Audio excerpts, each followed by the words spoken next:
Hello, Grand Rising. How are you guys doing? I hope that guys are safe and that you know that Most High got you no matter what situation you find yourself in. Okay. Um, just want to talk to you guys a little bit more about this prosperity gospel.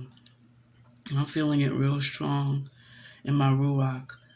I have a lot to say about it. I know a lot of people bash it, come against it, they're against it. I am also.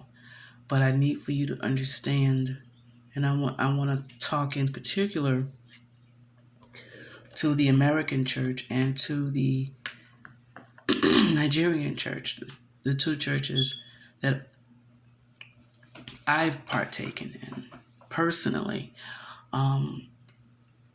As you all know, I went on a mission trip last year in November to Nigeria, and I visited a few states, and it was literally life-changing because not just because it was my first international trip, but because I got to see people outside of my culture and outside of my country, how they live, and the struggles, the very real struggles that Nigerians have. And yes, I did marry while I was out there. And so now Nigeria is my second home. It's my family. And it wasn't until I got there and I went around to different places that I'm even more so now realizing just what an influence and what an impact the American church has had by and large on the African church, but in particular the Nigerian church. It grieves my spirit, man, my ruach, because we've taken the gospel, the prosperity gospel, and we've piddled that garbage all over the world.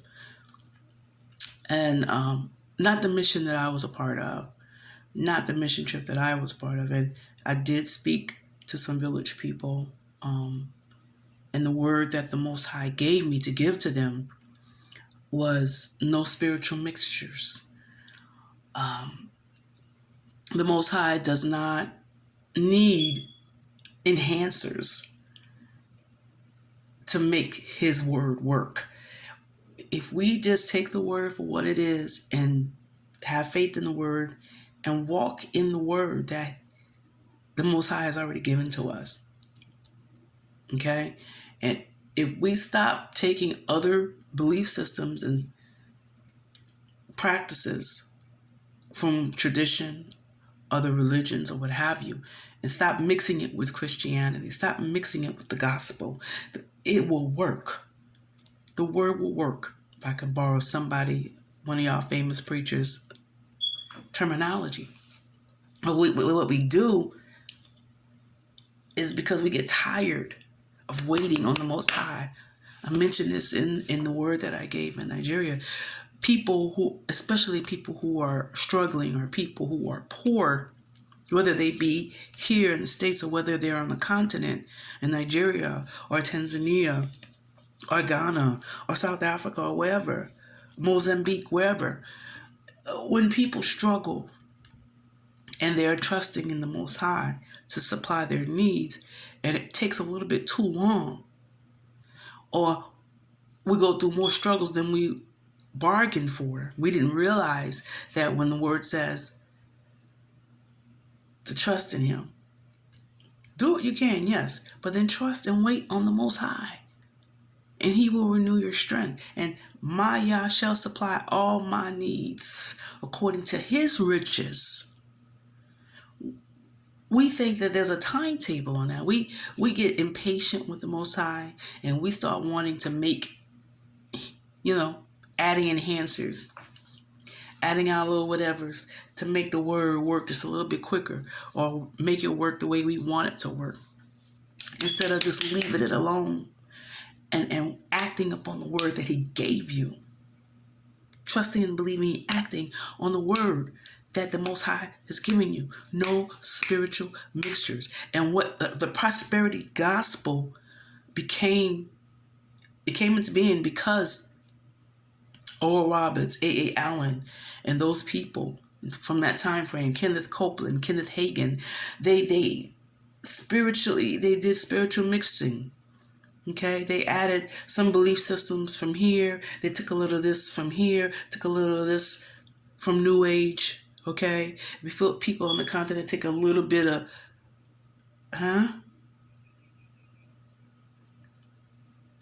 foo-foo or whatever. I don't know what you want to call it, whatever the witchcraft is called on the continent. Took a little bit of that and added it with the gospel, and then you started a denomination. That's what happened at Azusa Street. I know a lot of people worship, and a lot of you don't know what Azusa Street revival was. Turn of the century, not this century, but the last century. It was supposedly a modern day book of Acts, the day of Pentecost. People were saved, healed, delivered during this revival, apparently. But there were other things that happened in this revival. I did research and wrote an ebook on the Azusa Street revival called The Fruits of Azusa back in 2012. Powerful revelations that the Most High gave me. And it made me question everything that I ever learned in church after I wrote that book.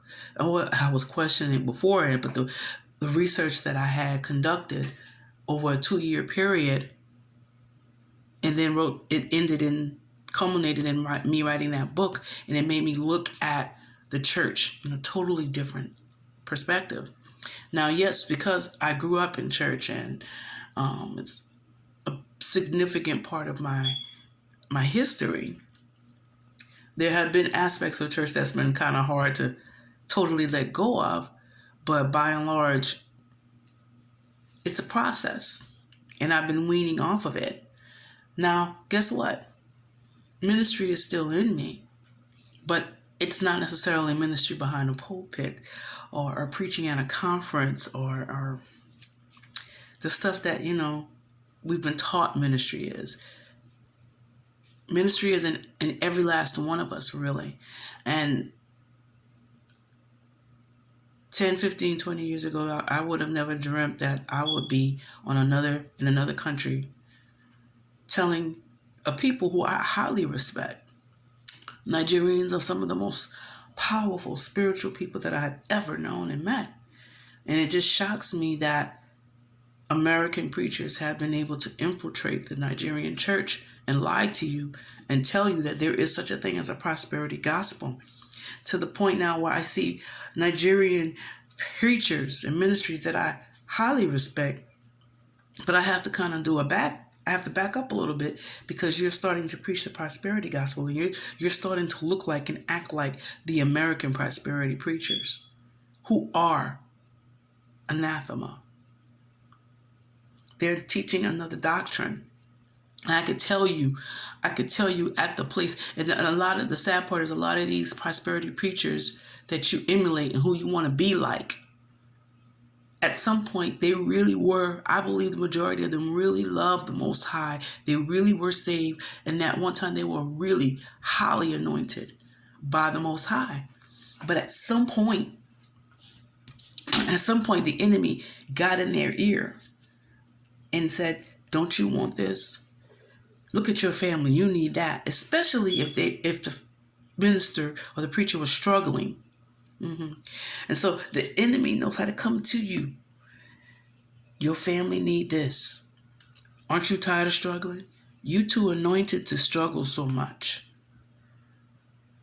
And especially for our men, Black men are particularly vulnerable to that spirit that wants to take them from a place of purity and holiness. And I'm not talking about sexual stuff. I'm talking about purity in spirit, in the Ruach. There is a point, spiritually speaking, where you become corrupted by greed and envy and covetousness. It's wicked. And it's gradual. It doesn't hit you all of a sudden. There'll be a preacher who said, I'm struggling here with this little church. I'm struggling to take care of my family. I can't house my family. I can't pay the utility bills. I can't pay the school fees. I can't even take care of the basic needs of my family. How am I going to continue this work like this, God? And then they see the preacher down the street, or the preacher across the ocean, or the preacher in another country with a mega church. And the first thing they want to do, I want to find out what they're doing, because I'm doing something wrong, apparently. And it's at that point when the enemy starts dangling the mega church formula in front of you. It's at that point when the enemy starts saying, you're not doing that good of a job of evangelism. That's why your church is not growing. So he takes you to that church growth conference. It's at that point your ruach, your spirit man, becomes corrupt. Spiritual mixtures. Because now you're trying to have a ministry and be like the church across the ocean, the church in the mega church in another country, or the church around the corner. Because they have the appearance of success, ministerial excellence. There is no such thing as ministerial excellence. Because you want to know why there's no such thing as ministerial excellence? Because this treasure is in an earthen vessel. Huh? Wait a minute. This treasure is in an earthen vessel. Why? So that the excellency is not of us. We can never be excellent in this flesh. The excellency comes from the Most High. But there's a lot of people that get caught up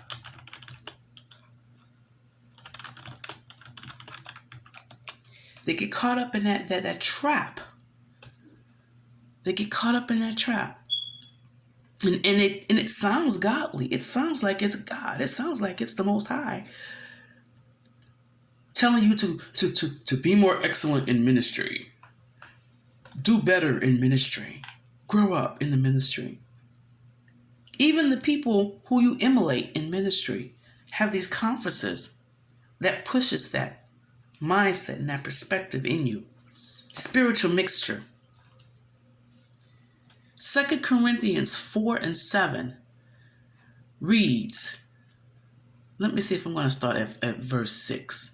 I might want to start at verse 6. Give me a moment.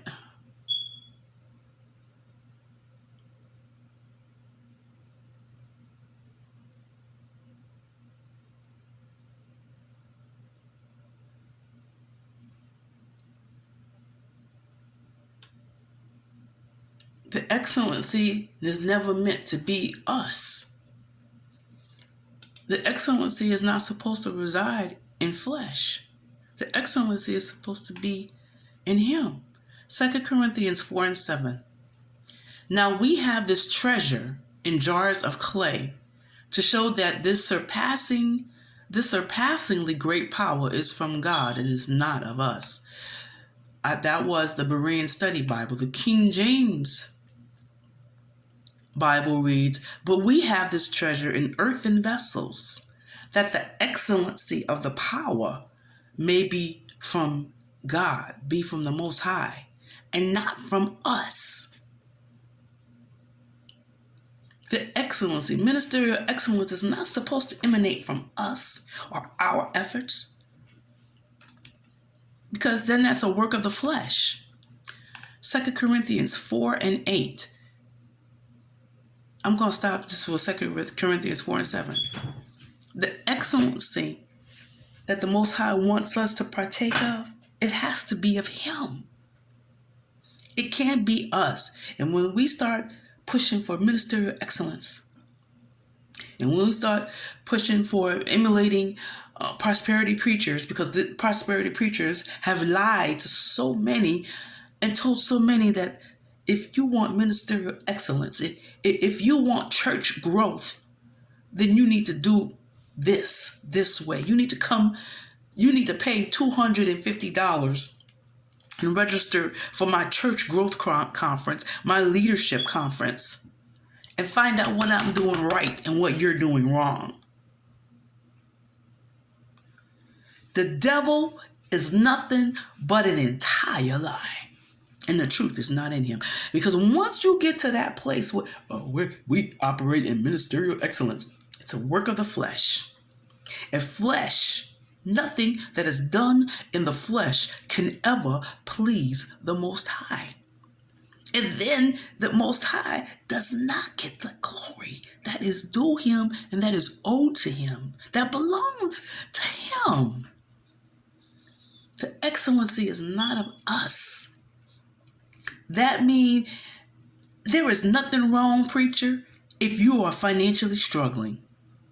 Don't let these mega preachers and these bully preachers and these wolves in sheep clothing, these hirelings lie to you and tell you and make you believe you're doing something wrong because you're struggling financially or your ministry just does not seem to be growing.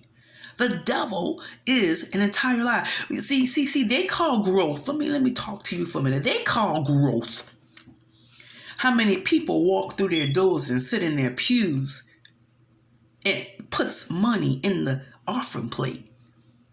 Or who does the offering through the app now, because it's we're in that day and time where more people are giving through the app. Ain't nothing wrong with it. But let me tell you something.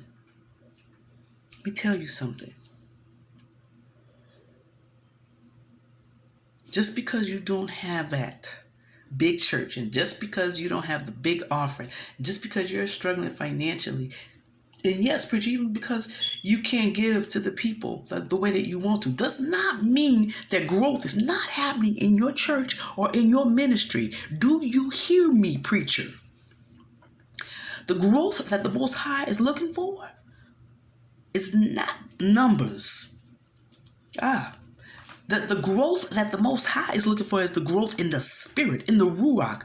If you got 2 members in your church, if you still have a church, and you got 2 members, the Most High is looking at the growth that's going on inside of their ruachs, in them. Are they maturing in the spirit? Because they got a lot of people with tens of thousands of people in their church, but ain't none of them growing. Ain't none of them mature. None of them know the word. And they greedy and covetous. And they devour and bite one another. So you don't have no real growth in those churches. They're just packing out stadiums. And they're lining their pockets. But there's no real growth. And you want to know how I know there was no growth? Because 2-3 years ago, when y'all said, okay, go home, seek my face, pray, read the word. That was a test. That was the standardized test sent from the Most High to see where the church stand. And guess what? The church failed miserably, corporately speaking. The church failed miserably.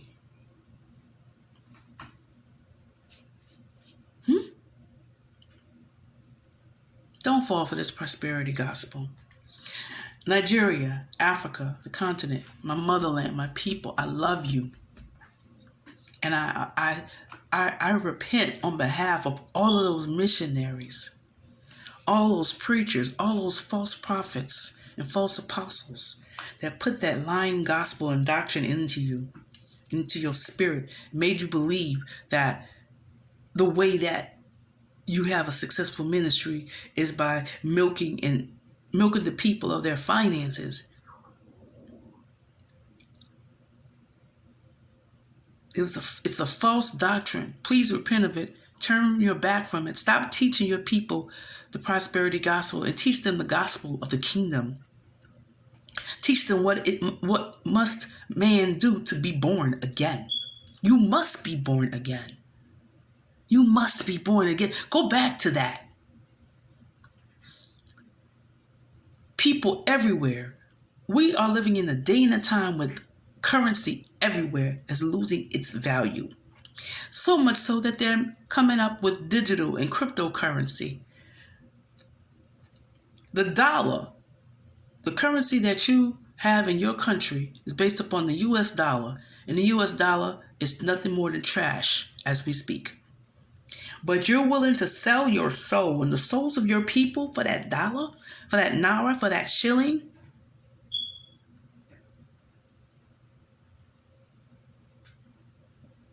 That has no value. It has no value. Repent. I repent on behalf of all of those lying wonders that lied to you, that told you that your self-worth was based upon what's in your account, or in your wallet, or what kind of house you live in, or what kind of car you drive, or what kind of clothes you wear, or how you wear your hair. All that frivolous, carnal, irrelevant stuff that the Most High cares nothing about. Your worth is not based upon how much money you have. Your worth is based upon what the Most High sacrificed so that you can live. But you don't even know about that sacrifice because your preacher don't preach salvation. Your preacher, he preaches prosperity and gimmicks, new age, how to get rich, how to have a ministry like me, how to fly in a private jet like me, how to be invited to preaching gigs and make money all over the world. But what does it profit a man to gain the world and lose his soul? Repent, please. No matter what country you're in. The systems of this world are shutting down as we speak. This is not the time to sell your soul for $1, for a naira, for a shilling, for a rand. It's not that time. You'd have held out this long. Trust in the Most High. He will supply all our needs, I promise you. He will. He's faithful. He's faithful like that. You guys, be blessed in the name of Yahushua HaMashiach. And trust in him. Trust in him. He got us. He got us. I promise you. Y'all take care.